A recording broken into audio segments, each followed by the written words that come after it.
સમાચારમાં આગળ વાત કરીએ તો ભાવનગર શહેર અને જિલ્લામાં 750 થી વધુ મેડિકલ સ્ટોર્સ ચાલી રહ્યા છે, જેના ઉપર 7000 થી વધુ લોકોના ગુજરાન ચાલી રહ્યા છે। પરંતુ છેલ્લા 5 વર્ષમાં સેવાના નામે ચાલતા મેડિકલ સ્ટોર્સ ગ્રાહકોને લલચાવડી જાહેરાતો આપે, મસમોટું ડિસ્કાઉન્ટ આપી અને 7000 થી વધુ લોકોને આર્થિક નુકસાન તો કરે છે, તેની સાથે સાથે ગ્રાહકોના સ્વાસ્થ્ય સાથે પણ ચેડા કરે છે તેવા સમાચાર સામે આવ્યા।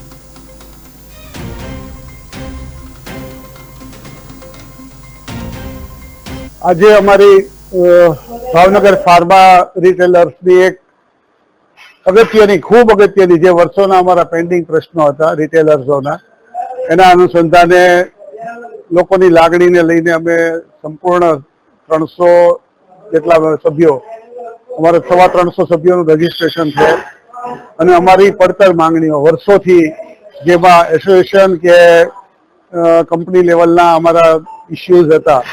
શહેરની અંદર પીટીઆર થી જે લોકો ધંધો કરે છે, સેવાના નામે જે લોકોને ગુમરાહ કરવાનું કામ કરે છે અને અમારી સંસ્થાના સભ્યોને બદનામ કરવાનું કામ કરે છે, જે દવાના જે રેપ્યુટેડ બિઝનેસ હતો એને આ લોકોએ ખોટી રીતે ખોટા માધ્યમોથી જાહેરાતો કરીને લોભામણી લોકોને જાહેરાતો કરી અને ખૂબ ડિસ્ટર્બ કર્યો છે।